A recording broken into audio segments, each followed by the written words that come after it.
Hello students, good morning. Once again I welcome you in the today's science class. Beta, as you know, in the last video our chapter number 2 is completed in the teaching way or writing matter or question answer available to you in your class WhatsApp group. Now we are going to start our next chapter, that is the chapter number 3rd, that is the fiber to fabric. पूरी बात को ध्यान से सुनना, उसी language को मैं हिंदी में बता रहा हूँ आपको। पिछले वीडियो में अपना लेसन नंबर 2 का स्टडी मैटर कंप्लीट हो गया था, ओनली स्टडी मैटर। उसका राइटिंग मैटर हम आपको क्लास के व्हाट्सएप ग्रुप पर रिटर्न फॉर्म में सेंड कर देंगे।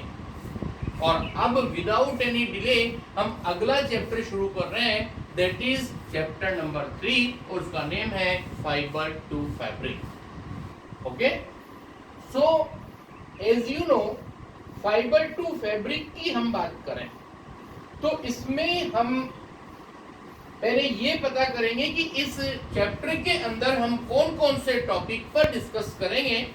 तो फर्स्ट नंबर देखना बेटा, विच एनिमल यील्ड वूल, मतलब वूल देने वाले एनिमल्स कौन कौन से होते हैं, और how are sheep reared and breeds, मतलब breeding. You know about the sheep, an animal which provide us wool, मतलब एक ऐसा शिप देखा है आप लोगों ने जिससे अपने को वूल मिलती है।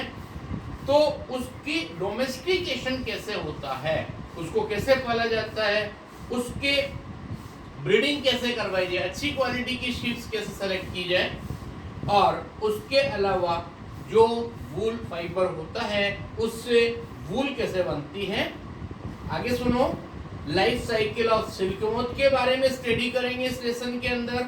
और नेक्स्ट होगा how are silkworm reared, मतलब इस टॉपिक के अंदर इस लेसन के अंदर दो टॉपिक पे बात करेंगे, एक होगा अबाउट द वूल और नेक्स्ट होगा सिल्क। तो यहाँ पर अब सिल्क की बात कर रहे हैं हम। You know silk obtain from the silk moth और इंसेक्ट, तो उसका जो लाइफ साइकिल है इंसेक्ट का कैसा होता है, सिल्क वॉर्म को कैसे डोमेस्टिकेट किया जाता है, और सिल्क फाइबर कैसे बनते हैं। और इसके अलावा एक और बात पढ़ेंगे बेटा कि वहाँ काम करने वाले जो वर्कर्स होते हैं सिल्क और वूलन इंडस्ट्री में, उनकी हेल्थ का क्या होता है, क्या बैड इफेक्ट होते हैं, कैसी उनकी कंडीशंस होती है। इन पूरे टॉपिक्स पर हम इस लेसन में बात करेंगे। ओके, तो फर्स्ट में हम स्टार्टिंग करते हैं बेटा। You know fibre to fabric, fibre मतलब जानते हैं वो बिल्कुल छोटा सा थ्रेड जिनके बहुत सारे कॉम्बिनेशन होने से कोई फैब्रिक बनता है। फैब्रिक किसको बोलते हैं, लैंग्वेज ऑफ टेक्सटाइल में, इसमें लैंग्वेज ऑफ क्लॉथ इंडस्ट्री में हम क्या बोलते हैं बेटा, फैब्रिक बोलते हैं। जो भी पहनने के आइटम यूज में लेने के क्लॉथिंग मटेरियल बनता है उसको बोलते हैं हम फैब्रिक। जो भी आप पैंट शर्ट वगैरह जो भी कुछ यूज करते हैं वो सब किस तरह से बनता है उसके बारे में हम बात करते हैं। फर्स्ट टॉपिक देखिए बेटा about the clothes. You know cloth is the basic need of life, मतलब कि ह्यूमन बीइंग को क्लोथ्स की बेसिक नीड होती है। मतलब कि एयर वाटर फूड तो जो लाइफ को मैनेज करने के लिए होते हैं, उसके बाद नेक्स्ट होता है that is the clothes. Clothes को वियरिंग करने से क्या एडवांटेज है, आपसे छोटी क्लासेज में एसएसटी में पढ़ा होगा। Clothes protect us from rough weather like the heat, warmth और फ्रॉम इंसेक्ट और for different type of infection. तो इन सबसे बॉडी को बचाने का काम कौन करते हैं, क्लॉथ्स। उसके बाद क्लॉथ्स की बात समझ में आ गई। तो बेसिक नीड ऑफ लाइफ का मतलब क्या हुआ, if your body is covered with the cloth then it protect from the dust, heat और कोल्ड और from different type of biting of insect और इंफेक्शन। इन सबसे बचाने का काम कौन करते हैं, क्लॉथ्स।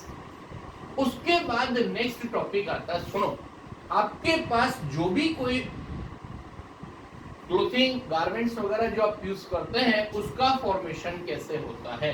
सबसे पहले आपके पास जो भी आपका फैब्रिक है वो किसी न किसी थ्रेड से स्टार्टिंग होती है और उसको बोलते हैं हम फाइबर।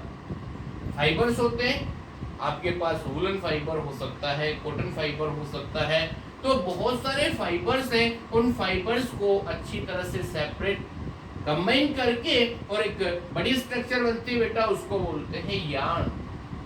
YARN सामने बोर्ड पे लिखा हुआ है। तो फाइबर्स आपस में कंबाइन होकर के एक बड़ी स्ट्रक्चर बनाते हैं यार्न। और बहुत सारे यार्न जो होते हैं वो अपने जो क्लॉथ इंडस्ट्री या जो भी वूलन इंडस्ट्री होती है, कॉटन इंडस्ट्री होती है, उन सब में फैब्रिक बनाने का काम होता है। तो आपको मैं समझ में आया कि सबसे पहले बेसिक यूनिट क्या होती है बेटा, फाइबर्स। फाइबर्स कहाँ से मिलेंगे आपको, या तो प्लांट से मिलेंगे या एनिमल से मिलेंगे। फाइबर्स आपस में कंबाइन होकर के, मतलब सेपरेटली अलग अलग फाइबर्स हैं, उनको ज्वाइन करके यार्न बनते हैं और बहुत सारे यार्न से फिर फैब्रिक बनाए जाते हैं। मतलब कि स्मॉलर यूनिट फाइबर, उससे बड़ी यूनिट यार्न, और इनके फिर कॉम्बिनेशन से जो इंडस्ट्रीज वगैरह होती है, फैक्ट्रीज वगैरह, उसमें फैब्रिक बनने का काम होता है। अलग अलग थ्रेड्स वगैरह होते हैं। अब इसके बाद कुछ बातें हम बता रहे हैं, आपने शायद छोटी क्लास में 6th और 6th में पढ़ा होगा। Fibres obtain from plants. Plant fibre कौन कौन से हैं, मतलब कि ऐसे प्लांट जिनसे फाइबर मिलते हैं, उनके नेम आ रहे हैं, कॉटन प्लांट, जूट प्लांट और फ्लेक्स प्लांट। इतनी बात समझ में आ गई। और भी कुछ पढ़ा था आपने 6 में, थोड़ा याद करिए। फाइबर्स ऑब्टेन फ्रॉम प्लांट्स, इसके अंदर फर्स्ट एग्जांपल होगा कॉटन, सेकंड नंबर जूट और थर्ड नंबर फ्लेक्स। उसके बाद सेकंड टॉपिक देखिए आपका, fibres obtain from animals. Animals fibre कौन कौन से हैं, या एनिमल से कौन कौन से फाइबर्स मिलते हैं। तो उसमें इस लेसन के हिसाब से अपने पास 2 फाइबर्स आ रहे हैं, that is the woollen fibre और सिल्क फाइबर। मतलब कि इनसे वूल मिलती है, और ये प्लांट फाइबर हो जाएगा, sorry, wool is obtain from the sheep और silk obtain from the silkworm. So these are what, इनसे मिलने वाले जो फाइबर्स होंगे हम उनको वूलन फाइबर और सिल्क फाइबर बोलेंगे। अब सबसे पहले हम बात करें वूल के बारे में। Wool generally we obtain from the sheep. अपने कॉमन एग्जांपल वूल के बारे में शीप का आता है बेटा।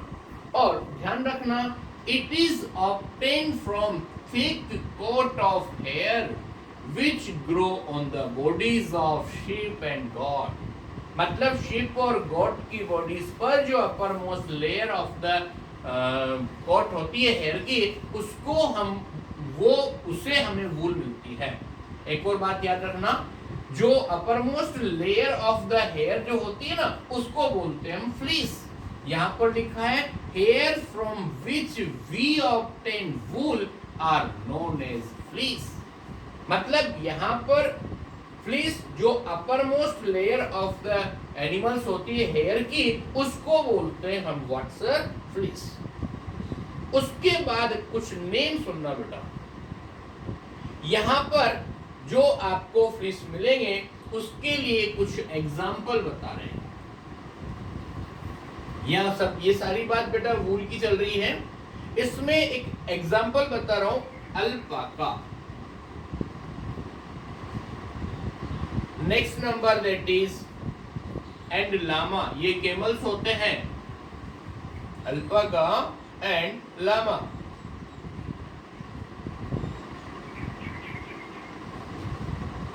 अल्पाका एंड लामा कैमल्स, ठीक है। और नेक्स्ट नंबर होगा आपके पास angora rabbit and what sir, yak. Angora rabbit and next one that is the yak, that you know very well. जो हिली रीजन के अंदर जो वूल गिविंग जो एनिमल्स होते हैं उसमें याक होता है। अंगोरा रेबिट कोई पर्टिकुलर रीजन में पाया जाता है, और ऐसे अल्पाका और लामा कैमल की स्पीशीज होती हैं जो हम आगे इस बारे में अलग से पढ़ेंगे। यहाँ पर देखना, तो यहाँ पर अंगोरा रेबिट और याक जो होते हैं ना, इसमें smaller quantity of the fibres देने का काम करते हैं ये। What sir, smaller quantity of fibres. smaller quantity of fibers. इतनी बात समझ में आ गई। और उसके बाद ये पूरी बात ध्यान से समझना, और इसके बाद हम बात कर रहे हैं that is the what is the characteristic of the wool fiber। जो अपने को सिंगल एक वूल फाइबर मिलता है उसकी प्रॉपर्टीज क्या होती हैं। यस, देख रहे हैं यहाँ पर, वूल is a soft light durable. यहाँ पर देखना, वूल is soft, next number that is light, next number that is durable, soft, light, durable, elastic and wrinkle resistant, elastic and wrinkle resistant। Okay sir, ये properties होती हैं। वूल जो आप obtain होगी आपको, वो कैसी होगी? सॉफ्ट होगी, light in weight, durable, elastic होगी, और व्रिंकल रेसिस्टेंट मतलब सॉल्वेंट उस पर नहीं होंगे, और it is highly porous. Please remember, it is highly porous.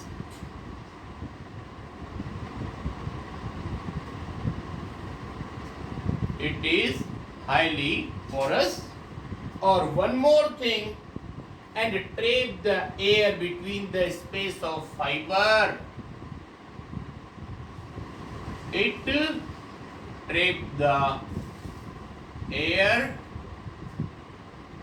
in the space between fibers. Okay sir, ये इतने सारी बात समझ में आ गई। और एक और बात ध्यान रखना, so it act, air is a poor conductor of heat ना, ध्यान से देखना, मतलब जो हीट होती है वो एयर से पास नहीं होती है। और यहाँ पर ये बीच में जो स्पेस होती है ना इसके वूलन फाइबर के, उसमें एयर फिलअप हो जाती है, और अपनी जो बॉडी हीट होती है उनको पहनने के बाद वो बाहर नहीं निकलती है, और फाइनली वो अपनी बॉडी को वार्म रखने का काम करती है। Therefore, it keep the animals warm and woolen fiber keep us warm during winter। मतलब जब तक ये वूल एनिमल बॉडी पर है तो एनिमल के बॉडी का टेम्परेचर को डाउन नहीं होने देती है, कूलनेस से बचाती है, ठंड से बचने का काम करती है। कौन? ये यहाँ पर फ्लीस की जो बात आ रही। लेकिन इसके फ्लीस को रिमूव करके जब वूलन क्लोथ्स बनाए जाते हैं और उसको हम पहनते हैं तब भी ऐसा ही होता है। Okay, this is enough for today, thank you very much.